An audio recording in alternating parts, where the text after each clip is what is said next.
4 మందితో TDP second list ని release చేసింది. దానికి సంబంధించిన బ్రేకింగ్ న్యూస్ చూస్తున్నారు. చోడవరం, గాజువాకతో పాటు శ్రీకాకుళం, విశాఖపట్నం, అనకాపల్లి దానికి సంబంధించి మొత్తం 34 మందితో జాబితాను విడుదల చేసింది తెలుగుదేశం పార్టీ కొద్దిసేపటి క్రితం. ఒక్కసారి ఎవరెవరిని ఎక్కడి నుంచి బరిలోకి దించబోతుందో సార్ చూసే ప్రయత్నం చేద్దాం. శ్రీకాకుళం నరసన్నపేట నుంచి బొగ్గు రమణమూర్తిని, విశాఖపట్నం గాజువాక నుంచి పల్లా శ్రీనివాసరావుని, అనకాపల్లి చోడవరం నుంచి KSNS రాజుని, అలాగే అనకాపల్లి మాడుగుల నుంచి పైలా ప్రసాద్ను, కాకినాడ ప్రతిపాడు నుంచి వరుపుల సత్యప్రభను, అమలాపురం రామచంద్రాపురం నుంచి వాసంశెట్టి సుభాష్ను, రాజమండ్రి రూరల్ నుంచి గోరంట్ల బుచ్చయ్య చౌదరి, అరకు నుంచి అంటే రంపచోడవరం మిరియాల శిరీషను, రాజమండ్రి కొవ్వూరు నుంచి ముప్పిడి వెంకటేశ్వరరావును, దెందులూరు నుంచి చింతమనేని ప్రభాకర్ను, గోపాలపురం నుంచి మద్దిపాటి వెంకటరాజును, ఇక పెద్దకూరపాటు నుంచి భాష్యం ప్రవీణ్, గుంటూరు వెస్ట్ నుంచి పిడుగురాళ్ల మాధవి, గుంటూరు ఈస్ట్ నుంచి మహమ్మద్ నజీర్, గురజాల నుంచి ఎరపత్రేని శ్రీనివాసరావు, కందుకూరు నుంచి ఇంటూరి నాగేశ్వరరావు, మార్కాపురం నుంచి కందుల నారాయణ రెడ్డి, గిద్దలూరు నుంచి అశోక్ రెడ్డి, ఆత్మకూరు నుంచి ఆనం రామనారాయణ రెడ్డి, కొవ్వూరు నుంచి వేమిరెడ్డి ప్రశాంత్ రెడ్డి, అలాగే వెంకటగిరి నుంచి కోరుగొండ్ల లక్ష్మీప్రియ, కమలాపురం నుంచి పుత్తా చైతన్యరెడ్డి, ప్రొద్దుటూరు నుంచి వరదరాజుల రెడ్డి, నందికొట్కూరు గిత్తా జయసూర్య ఎస్సీకి సంబంధించి దీనికి. అలాగే ఇక కర్నూలు విషయానికి వస్తే ఎమ్మిగనూరు నుంచి జయ నాగేశ్వరరెడ్డి, మంత్రాలయం నుంచి రాఘవేంద్ర రెడ్డిని, పుట్టపర్తి పల్లె సింధురారెడ్డి, కదరి కందుకుంట యశోదాదేవి, మదనపల్లి షాజహాన్ బాషా, పొంగనూరు చల్లా రామచంద్రారెడ్డి, ఇక చంద్రగిరి నుంచి పులివర్తి వెంకట మణిప్రసాద్, శ్రీకాళహస్తి బొజ్జల వెంకట సుధీర్ రెడ్డి, సత్యవేడు కోనేటి ఆదిమూలం, పూతలపట్టు నుంచి డాక్టర్ కలికిరి మురళీమోహన్ 34 మందితో సెకండ్ లిస్ట్ ని రిలీజ్ చేసింది తెలుగుదేశం పార్టీ. మొత్తంగా చూసుకుంటే ఒక 50 మందిని రిలీజ్ చేసే అవకాశం కనిపిస్తోంది. ఎందుకంటే దాదాపు 140 స్థానాలకు ఇక్కడ పోటీ చేయబోతోంది టీడీపీ. 144, 143 not wrong. సో దీనికి సంబంధించి ఇంకొక 50 మందిని ఇక్కడ రిలీజ్ చేయాల్సిన అవసరం కనిపిస్తుంది తెలుగుదేశం పార్టీకి సంబంధించి. ఒకసారి అప్డేట్స్ చేసుకునే ప్రయత్నం చేద్దాం. ఎందుకంటే కొన్ని ఇంట్రెస్టింగ్ ఉన్నాయని చెప్పుకోవాలి ఇక్కడ. ఎందుకంటే రాజమండ్రి రూరల్కి సంబంధించి ఎప్పటి నుంచో సంగతి కొనసాగుతుంది.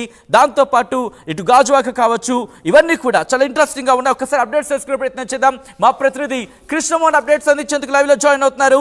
ఒక్కసారి కృష్ణమోహన్ దగ్గరికి వెళ్ళే ప్రయత్నం చేద్దాం. కృష్ణమోహన్, చాలా ఇంట్రెస్టింగ్ సెకండ్ లిస్ట్ ఎప్పుడెప్పుడా అని అనుకున్న క్షణంలో విడుదలైన పరిస్థితి. ఇక్కడ కూడా కాస్త సీనియర్స్కి సంబంధించి నిరాశ ఎదురైంది అనుకోవచ్చా సెకండ్ లిస్ట్ ప్రకారం? మనం ఒకసారి కానీ డీటెయిల్గా కానీ చూసుకుంటే సచిన్ ఖచ్చితంగా 34 మంది పేర్లలో దాదాపుగా కొంతమందికి వారసులకు కూడా సీట్లు వచ్చిన పరిస్థితి ఉంది. కొంతమందికి తమ కోడళ్ళకు కూడా సీట్లు వచ్చారు.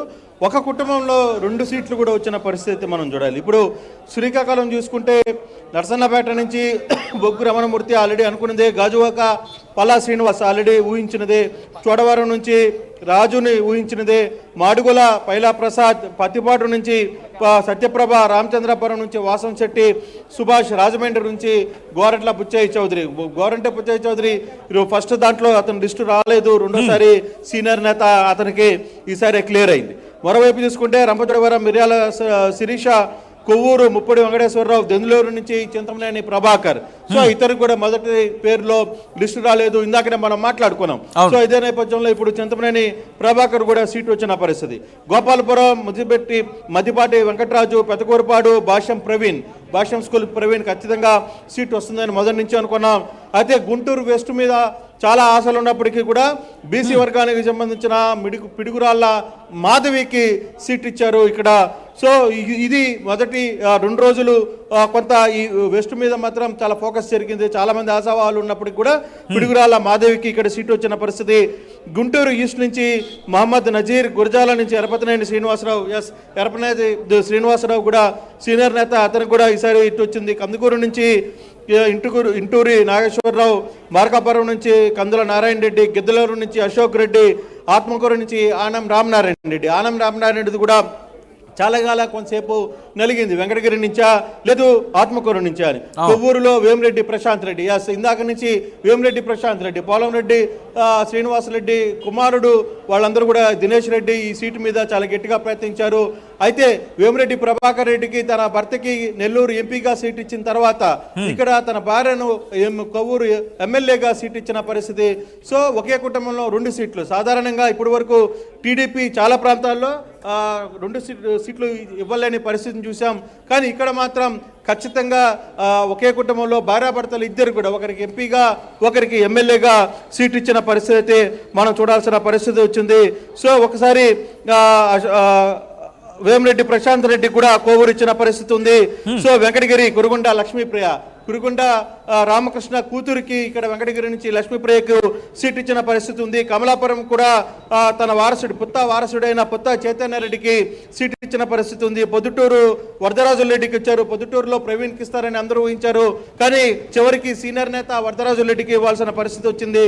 నందిగట్కూరు గిత్తా జయసూర్య ఎస్సీ దీనికి సంబంధించిన జయసూర్యకి ఇచ్చిన పరిస్థితి కనబడుతుంది. ఇక ఎమిగ్నోర్ నుంచి చూసుకుంటే జయనాగేశ్వరరెడ్డికి కూడా సీట్ ఉంటుందా లేదా అని అందరూ ఊహించారు. అది కూడా వచ్చిన పరిస్థితి అయితే ఉంది. మంత్రాలయం నుంచి రాఘవేంద్ర రెడ్డి, పుట్టపర్తి నుంచి పల్లె రఘునాథ్ రెడ్డి కోడలు సింధూరారెడ్డికి సీట్ ఇచ్చిన పరిస్థితి. కదిరి కందికుంట ప్రసాద్ భార్య యశోదాదేవికి ఇచ్చారు. కందికుంట ప్రసాద్కి కొంత కేసులున్న నేపథ్యంలో కందుకుంట భార్యకి యశోదకి సీట్ ఇచ్చిన పరిస్థితి. మదనపల్లి షాజహాన్ బాషా గతంలో ఈయన వైసీపీ ఎమ్మెల్యేగా ఉన్నారు, ఆయన ఇక్కడికి వెళ్ళారు, ఆయనకి ఇచ్చిన పరిస్థితి ఉంది. పొంగనూరు నుంచి చల్లాబాబుకి ముందు నుంచి ఊహించింది చంద్రగిరి నుంచి పులివర్తి నాని కూడా సీటు ఖచ్చితంగా వస్తుందని వచ్చారు. కానీ ఇక్కడ కూడా కొంత 3-4 పేర్లు వినిపించినప్పుడు కూడా చివరికి అధిష్టానం నానికే కేటాయించింది. శ్రీకాళహస్తి కూడా మాజీ మంత్రి బొజ్జల కుమారుడు సుధీర్ రెడ్డి కూడా సీట్ ఇచ్చారు. మొన్నటిదాకా ఇది బీజేపీకి వెళ్తుందనే కొంత టెన్షన్లో ఉన్నారు. కానీ ఇది తెలుగుదేశానికి సీటు కేటాయించిన పరిస్థితి. సత్యవేడు కోనేటి ఆదిమూలం ఇతను కూడా వైసీపీ నుంచి వచ్చిన నేత, ఇతను కూడా సీట్ ఇచ్చిన పరిస్థితి. రైట్ కృష్ణ, ఒక్కసారి మీరు ఒక్కసారి ఆ గ్రాఫిక్స్ చూసే ప్రయత్నం చేద్దాం. టీడీపీకి సంబంధించి లిస్టు మీరు చూస్తున్నారు వాటివి స్క్రీన్ మీద. ఒక్కసారి మీరు చూడొచ్చు 34 మందితో టీడీపీ సెకండ్ లిస్ట్ రిలీజ్ చేసింది. దానికి సంబంధించిన బ్రేకింగ్ న్యూస్ చూస్తున్నారు.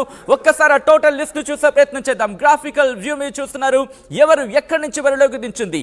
తెలుగుదేశం పార్టీ 34 మందితో టీడీపీ సెకండ్ లిస్ట్ రిలీజ్ చేసిన విజువల్స్ మీరు చూస్తున్నారు.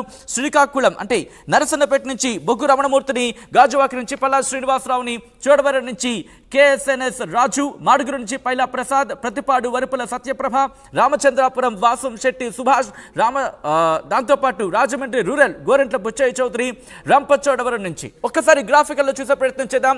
నరసన్నపేట నుంచి బొగ్గు రమణమూర్తి, చోడవరం నుంచి కేఎస్ఎన్ రాజు, మాడుగురు నుంచి పైలా ప్రసాద్, వీళ్ళ ముగ్గురిని బరిలోకి దించింది. దాంతోపాటు ఇంకెవరిని చూస్తున్నారు వాటి స్క్రీన్ మీద. నరసన్నపేట నుంచి దీనికి సంబంధించి మనం చూసాం. మూవింగ్ ఆన్, నెక్స్ట్ గ్రాఫిక్ వెళ్ళే ప్రయత్నం చేద్దాం. 34 మందితో టీడీపీ సెకండ్ లిస్ట్ రిలీజ్ చేసింది. ఒకసారి మీరు చూడొచ్చు, ఆ లిస్ట్ మీరు చూస్తున్నారు వాటి స్క్రీన్ మీద. ఒకసారి దాంతోపాటు అరకు నుంచి అంటే ఇక్కడ కూడా మీరు చూస్తే క్లియర్గా సీనియర్స్ విషయంలో, ఎందుకంటే కొద్దిసేపటి క్రితం కూడా ఆర్టీవీ ఇదే అంశానికి సంబంధించి మీకు చెప్పే ప్రయత్నం చేస్తుంది. సీనియర్స్కి కళా వెంకట్రావు కావచ్చు, దాంతోపాటు సోమిరెడ్డి కావచ్చు, వీళ్ళందరికీ కూడా ఇక్కడ సెకండ్ లిస్ట్లో కూడా టికెట్స్ సీటు దక్కనే పరిస్థితి. ఒక్కసారి ప్రెసెంట్ సెకండ్ లిస్ట్కి సంబంధించి చూస్తున్నాం మనం. గాజువాక నుంచి పల్లా శ్రీనివాస్, అలాగే రాజమండ్రి రూరల్ నుంచి గోరెంట్ల బుచ్చయ్య చౌదరి, దెందలూరు నుంచి చింతమనేని ప్రభాకర్, గురజాల నుంచి ఎరపతినేని శ్రీనివాసరావు. మూవింగ్ ఆన్, ఇంకా చూసే ప్రయత్నం చేద్దాం.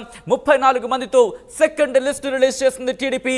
ఆ లిస్ట్ మీరు చూస్తున్నారు. ఎక్స్క్లూజివ్ గా మీకు చూపించే ప్రయత్నం చేస్తుంది. శ్రీకాళహస్తి నుంచి బొజ్జల సుధీర్ రెడ్డి, సత్యవేడి నుంచి కోనేటి ఆదిమూలం, పూతలపట్టు నుంచి కలికిరి మురళీమోహన్ ని బరిలోకి దించింది టీడీపీ. ఇక దీంతో పాటు ఇంకా లిస్టు చూసే ప్రయత్నం చేద్దాం. ఒకసారి ఆ లిస్ట్ మీకు చూపించే ప్రయత్నం చేస్తుంది ఆర్టీవీ. ఆత్మకూరు నుంచి ఆనం రామనారాయణ రెడ్డి, కొవ్వూరు నుంచి వేమిరెడ్డి ప్రశాంతి రెడ్డిని బరిలోకి దించింది. ఎమ్మిగనూరు నుంచి బివి జయనాగేశ్వర రెడ్డిని ఇక్కడ బరిలోకి దించింది. ఇక దాంతో పాటు మరింత మందిని లిస్టు కూడా చూసే ప్రయత్నం చేద్దాం. ఒక్కసారి ఇక్కడ మీరు చూస్తే కనుక 25 నుంచి 35 ఏళ్ల మధ్యలో ఉన్న వాళ్ళు 2, 36 నుంచి 45 8.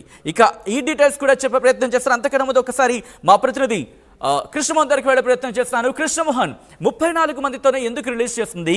ఇంకా 50 మంది ఇక్కడ లిస్ట్లో అంటే మిగిలిపోయిన పరిస్థితిని చెప్పుకోవాలి. ముఖ్యంగా కొద్దిసేపటి క్రితం మనం మాట్లాడుకున్నట్టు సీనియర్స్ విషయంలో ఎటువంటి ఇక్కడ ఈ 34 మందిలో ఎటువంటి వ్యూహంతో ముందుకు వెళ్ళింది?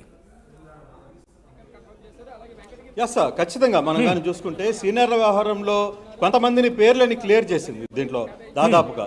అయితే రాజమండ్రి నుంచి కావచ్చు, లేకపోతే చింతమనేని ప్రభాకరన్ కావచ్చు, ఇట్లా. అయితే కళా వెంకట్రావు లాంటి సీనియర్ వ్యక్తిని ఇక్కడ ఈ లిస్టులో కూడా లేదు. సోమిరెడ్డి చంద్రమోహన్ రెడ్డి, నేను ఆ వ్యవహారంలో కూడా ఇద్దరు సర్వేపల్లి నుంచి కూడా ఎక్కడా ప్రకటించిన పరిస్థితి అయితే కనపడలేదు. సో సీనియర్లైన ఆనవ రామనారాయణ రెడ్డి, తర్వాత గోరంట్ల బుచ్చయ్య చౌదరి, మనం దీంట్లో చూసుకుంటే ఒకసారి ఎరపతినేని శ్రీనివాసరావు, సో ఇట్లాంటి వాళ్ళందరి పేర్లు అయితే బయట ఈసారి లిస్టులో వచ్చింది.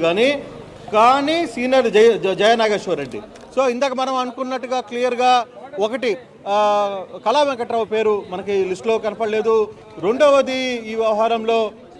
వ్యవహారంలో చూసుకుంటే పోలంరెడ్డి శ్రీనివాసరెడ్డికి సంబంధించి సీటు ఎత్తేసిన పరిస్థితి ఉంది.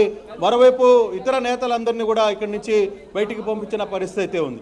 సో ఇటువంటి పరిస్థితుల్లో సో చాలా మంది సీనియర్లకు కూడా ఇక్కడ సీటు లభించిన పరిస్థితి. సోమిరెడ్డి చంద్రమోహన్ రెడ్డి సర్వేపల్లి నుంచి కూడా.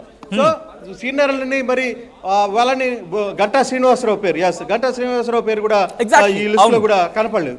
సో ఇంకా 16 మంది పేర్లు ఉన్నాయి. 16 మంది పేర్లలో 16 మంది లిస్టు మాత్రమే మిగిలింది. ఆల్మోస్ట్ ఆల్ 94 ఒక 34 2 సీట్లు ఇచ్చేసారు. ఇంకా 16 మంది ఉన్న 144 16 మంది ప్రకటించాల్సిన పరిస్థితి ఉంది. 16 మందిలో ఏ విధంగా ముందుకు వెళ్తారు, ఎట్లా సీనియర్లని ఏమన్నా అకామిడేషన్ చేసే పరిస్థితి ఉంటుందా, ఒక క్లారిటీ వచ్చే పరిస్థితి ఉందా? సో ఇవన్నీ కూడా చూడాల్సిన నేపథ్యం అయితే చాలా స్పష్టంగా కనబడుతుంది. సో ఇప్పటి వరకు ఈ వచ్చిన లిస్టులు కానీ చూసుకుంటే చాలా మంది సీనియర్లకు సంబంధించిన వారసులు కూడా రంగంలో దిగేశారు. వాళ్ళ వారసులు కూడా సీట్లు ఇచ్చారు. కొంతమందికి కూతుర్లకు ఇచ్చారు, కొంతమందికి కొడుకులకు ఇచ్చారు, కొంతమంది కోడళ్ళకి ఇచ్చారు. సో ఈ ఈక్వేషన్ ని యువతను కొంత పెంచాలి అనే ఒక ఈక్వేషన్ ని చాలా గట్టిగా చూసినట్టుగా మనకు అర్థమవుతుంది. మనం కానీ ఈ లిస్టులో కానీ చూసుకుంటే యువకులని దాదాపుగా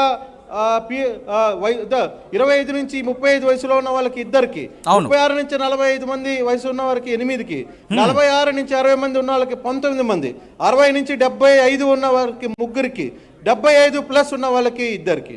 సో ఈ లెక్కన 34 మంది పేర్లలో పురుషులకి 27 మంది, మహిళలకు 7. అలాగే దీంట్లో పిహెచ్డి చేసిన వాళ్ళు 1, పోస్ట్ గ్రాడ్యుయేట్ చేసిన వాళ్ళు 11, గ్రాడ్యుయేట్ చేసిన వాళ్ళు 9, ఇంటర్మీడియట్ చేసిన వాళ్ళు 8, 10 లోపల అంటే 10th పాస్ కాని వాళ్ళందరూ 5 మంది. సో వీళ్ళ లిస్టు మంది కూడా అందరికీ ఇచ్చిన పరిస్థితిలో ఇక సీనియర్లని ఈ లిస్టులో లేకపోవడం వల్ల దాదాపుగా కొంతమంది సీనియర్లని పక్కన పెట్టినట్టుగానే చూడాలి. ఇక మిగిలిన 16 మందిలో ఎవరెవరు వస్తారు, ఎవరెవరు ఉంటారు, దాంట్లోనా ఈ సీనియర్లకి కొంతమందికి ఛాన్స్ ఉందా లేదా, సోమిరెడ్డి, కళా వెంకట్రావు ఇట్లాంటి వ్యక్తులకి ఈసారి అవకాశం ఉందా లేదా అనేది చూడాల్సిన పరిస్థితి ఉంది. దేవినేని ఉమా కూడా లేదు. అలాగే బోడే ప్రసాద్ లాంటి కొంత యాక్టివ్గా ఉండే ఆ అభ్యర్థుల పేరు కూడా ఈ లిస్టులో లేదు.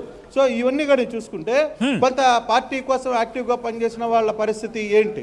సో కానీ ఇక్కడ ఇంట్రెస్టింగ్ గా ఇది డూ ఆర్ డై అనుకున్న సందర్భంలో కృష్ణమోహన్ ఇక్కడ యువతకి అంటే 25 నుంచి 45 ఈ ప్యాటర్న్ కనుక తీసుకుంటే దాదాపు 10 మందిని 34 మందిలో 10 మందికి అనౌన్స్ చేసిన పరిస్థితి ఉందనే చెప్పుకోవాలి.